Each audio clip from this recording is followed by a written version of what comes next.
What is up, guys? So, World Industries is back. I didn't know that. Did you guys know that? I didn't know that. But briefly, before we talk about the World Industries, I want to talk about my particular type of skate shoe that is becoming harder and harder to find, and I'm not that specific of a person. I don't really care about brand. All I care about is like two things. One, is it suede? And two, is it low cut? I can do a mid cut. Do not give me high tops. I don't want high tops. But right here, this right here is my perfect skate shoe, in my opinion. The stitching falls outside of flick ranges, and even behind the stitching is glue, and it's really important for that to keep shoes together. So I've been skating Nikes for years. My favorites definitely are the P-Rods, just because style and things like that. But I never spent a lot of money on shoes, and that is the very important part here. These shoes I got on discount for $30 from Zumiez because this colorway was going away. That's the only reason why I have these. Even though I love them, I'm not spending $100 on shoes. These shoes lasted me 7 weeks, and I ended up ripping a bunch of socks just because I didn't want to get rid of them. One quick tidbit I find very interesting. This hole is my ollie and heel flip position, so any ollie trick from 180, stuff like that, gets done here. That's my crook position, meaning that when I skated these shoes, I did that many more crooks than literally any other trick, pretty much. But the shoes I've been currently skating are these Janikowskis. I love Stefan Janikowski. I love him as a skater in that. As a shoe designer, I'm not a huge fan. Personal preference, I know that's gonna make a lot of people mad, but he does a lot more style over function. Like he has a whole sandal line and things like that. So when I saw these, and I ended up getting these for free, I was kind of excited to try them out because I've always avoided Janikowskis due to that whole stylish type thing. And the first thing I'll say, they skated great.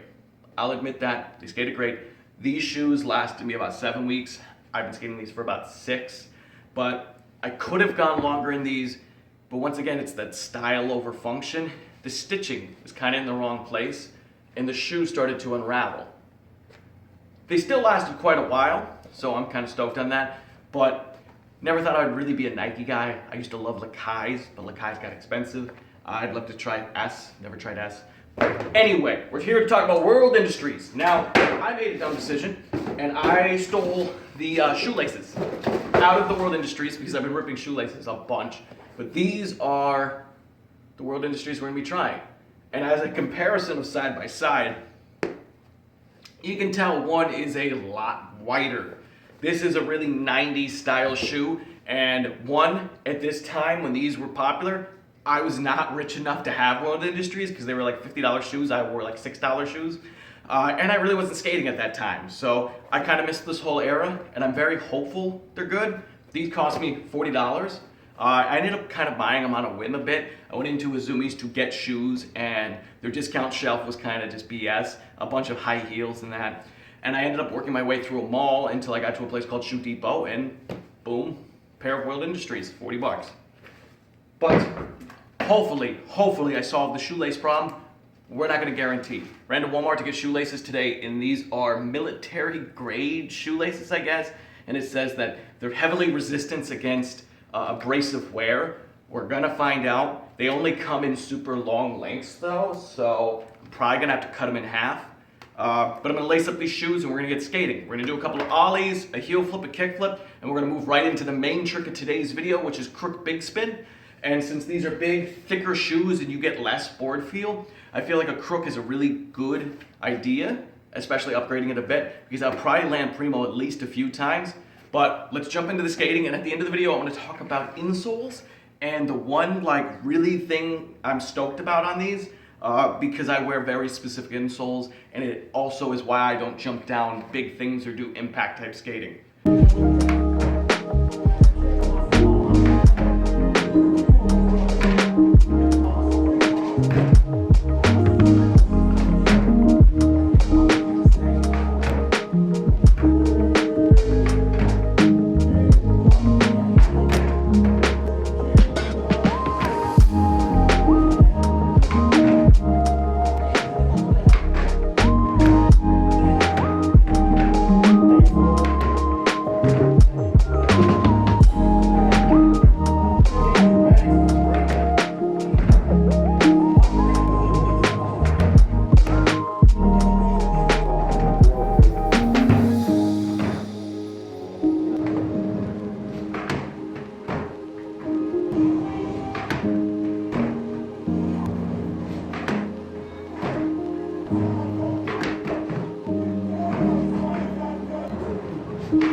Sadly, I have to settle on the Baker Maker for now, but that's not what this video is about. I'm just out of time, but best believe I'm going to be revisiting that in the future. Let's talk about the World Industries, though. First impressions, I don't like them.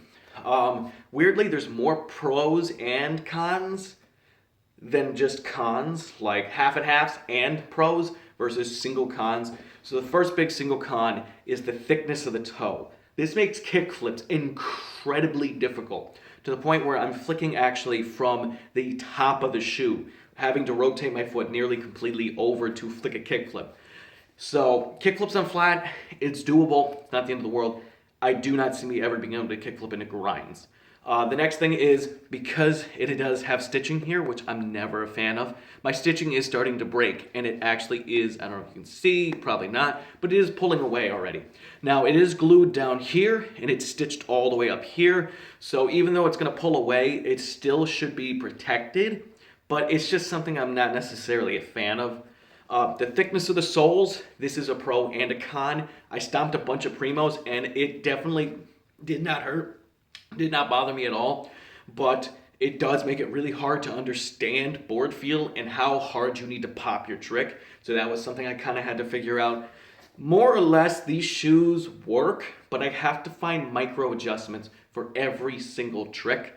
But I want to like them, and I want to like them for my insoles. And I told you guys I was going to speak about my insoles at the end. Now, if you have any other questions about these World Industries, please drop a comment below. I'm going to give them about 2 more weeks, and if I still don't like them at the end of that, I'm going to go just pick up another pair of shoes.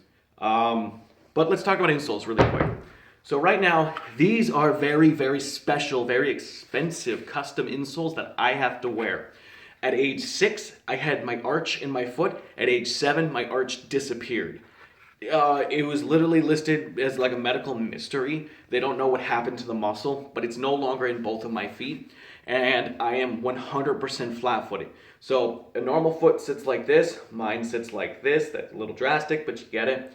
So my original arch supports would raise it and flatten it out just like this. And they were made of hard plastic and a 16-inch piece of leather. And I had the same pair from age 12 to age 22, meaning that that's what I skated in all the time. And landing consistently on just hard plastic hurts, especially when you're a skater. So in those years of my skating, I definitely was not skating impacts too much. Now around age 22 to age 23 is when I got linked up with this prosthetics company, and they started making me these. So these are very special. They're hooked around the back. They have special shapes to them. They actually 3D modeled and imaged my legs, the bones in my legs, my hips, pretty much everything below the waist, and made me an arch support very specifically to not only rotate my foot flat, but rotate my foot in, to take my knees and twist them in, take my hips and twist them down. And these do all of that. These are a $575 pair of insoles. And this is the current pair I am wearing in my work boots. This is like my daily driver, we'll say. And you can actually see the different layers of foam that get placed over the hard plastic core. Now, every time I fully destroy a set, it's when they become my skate set. And this is currently my skate set. So this is kind of down to just the plastic. But these are so freaking expensive that I'm not looking to destroy them. When I bought the first pair, and I had to pay $575, they told me that my molds were still at the labs, so that if I wanted an additional pair, I could get them for 50% off, and I ended up buying 5 pairs at the time. And in truth, I'm 28. I have enough of them that I should be able to get to about age 60 if I use them smartly. But these have been a lifesaver to me, but at the end of the day, it's still some thin foam wrapped around hard plastic. That's why I choose not to skate drops. A lot of people recently have just been dropping more and more comments telling me, well, you just need to build up, you just need to build up. And I understand what you guys are trying to say. If I skate a ledge, I can skate it for 3 hours. If I skate a curb, well, I guess that's the same size. If I skate a 2-stair, I can skate it for 1 hour. If I skate a 5-stair, and I have done this before, I get 6 tries before I am literally limping home and I have to take off work the next day. So between ages now and ages 30, so 2 years, I do want to film a street park, and I do want a drop involved. But it has to be very specifically planned, and I have to be very conscious about how many tries I put in, especially if I'm going to work the next day. But I hope you guys did enjoy this video. If you have any questions, as I said before, about the World Industries, please drop a comment. If you guys love World Industries and you're mad that I said I don't like them, drop a comment too. As always, thank you for liking, commenting, and subscribing, guys. I will see you in the next video. Have a great day, and keep pushing forward.